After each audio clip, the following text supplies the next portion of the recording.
appointed a law in Israel. He appointed a law in Israel. We're the 12 tribes of Israel. So-called Black, Hispanic, and Native Americans make up the 12 tribes of Israel. He appointed a law in us. We're the only ones that have the law. Read. Which he commanded our fathers that they should make them known to their children. Do what? Make them known to their children. So you got to open that book and read, like he said in Isaiah 34:16, and you got to make this known to your children. Read. That the generation to come might know them, even the children which should be born, who should arise and declare them to their children. So from generation to generation to generation, we've got to continue to be in this book, teaching our children, because you don't know when Christ is going to crack that sky.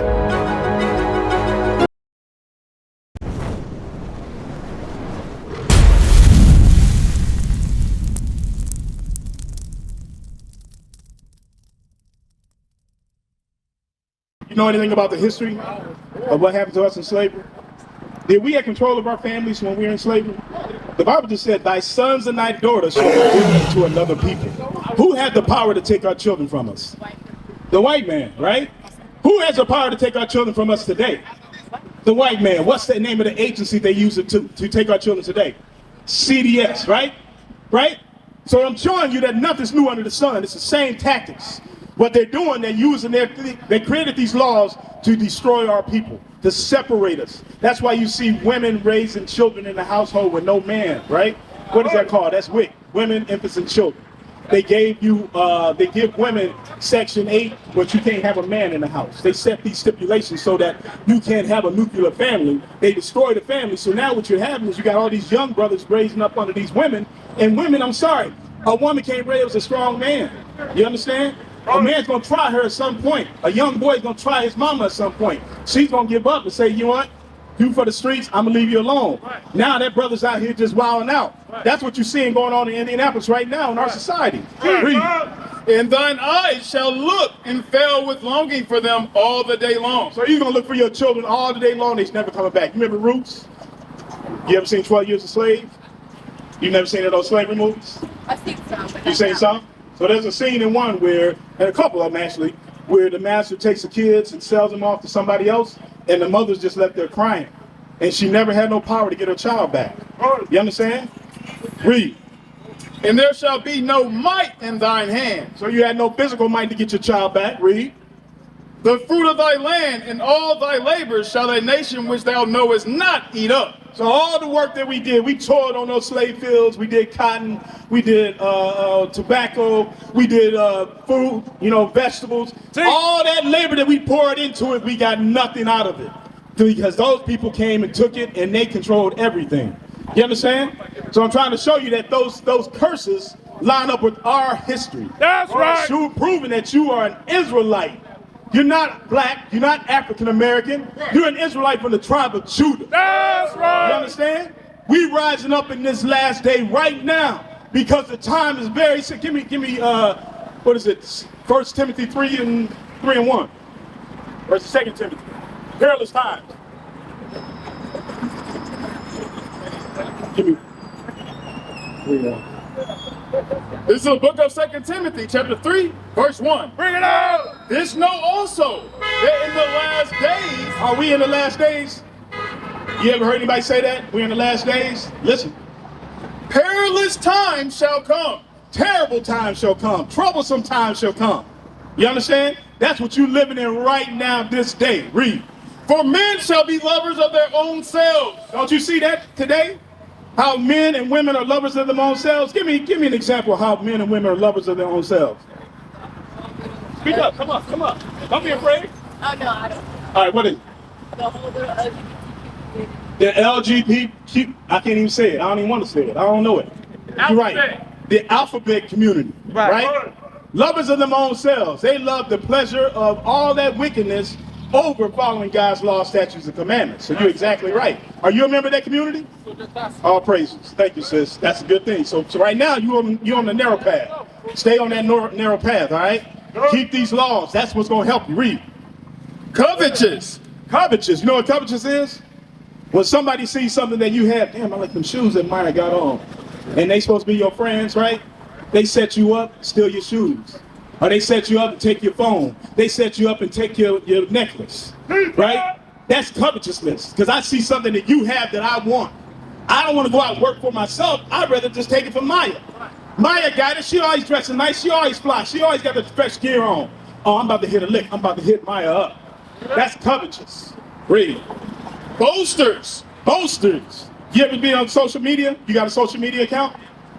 What do you see people doing on social media? A lot. Are they boasters? Are they bragging about what they have? Are they being braggadocious and showing all their things like gold, money, cars, women, whatever the case may be, right? Read. Proud. Proud. We understand what we're proud people, right? So-called Black, Hispanic, Native Americans are prideful people, very prideful people, right? Read. Blasphemers. Blasphemers. That's liars. Liars, especially when they lie against God. They say, I believe in God, but they don't do nothing God says to do, right? So you believe in God? You do believe in God. You go to church?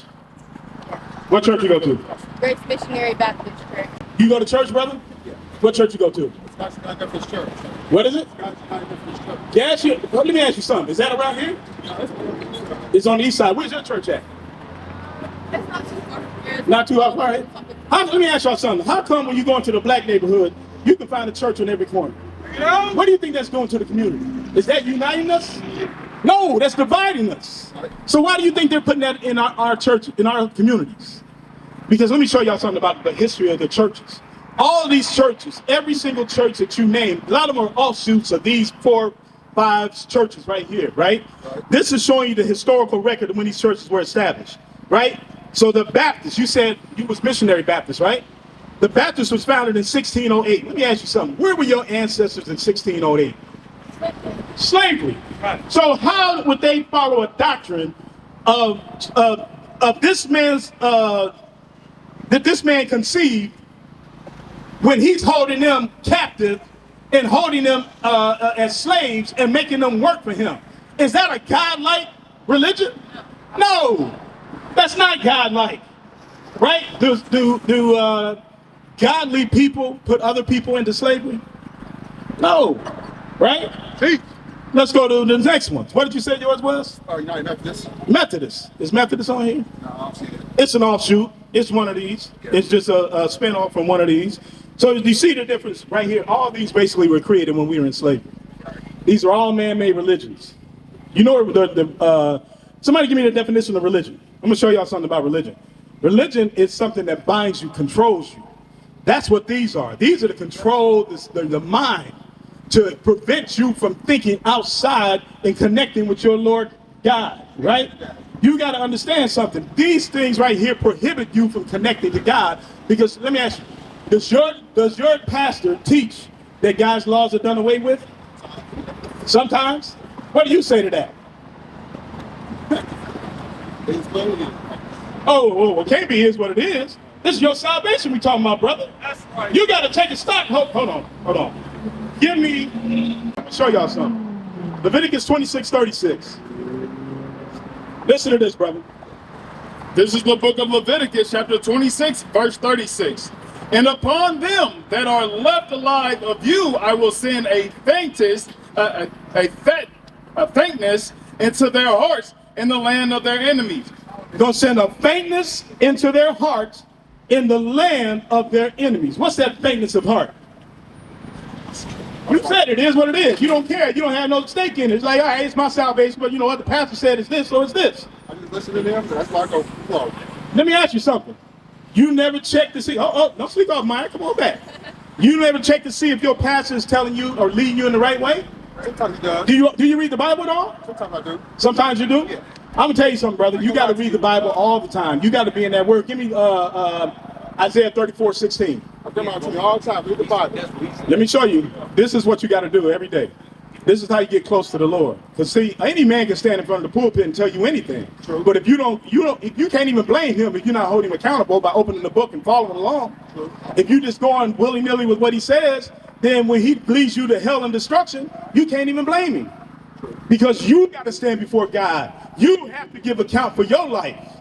That man is not going to give testimony on your behalf. Right. Read. This is the book of Isaiah, chapter 34, verse 16. Seek ye out of the book of the Lord and read. No one of these shall fail. So he said, no one of these shall fail. Seek you out of the book of the Lord and read. So that's a charge that all of us have to do.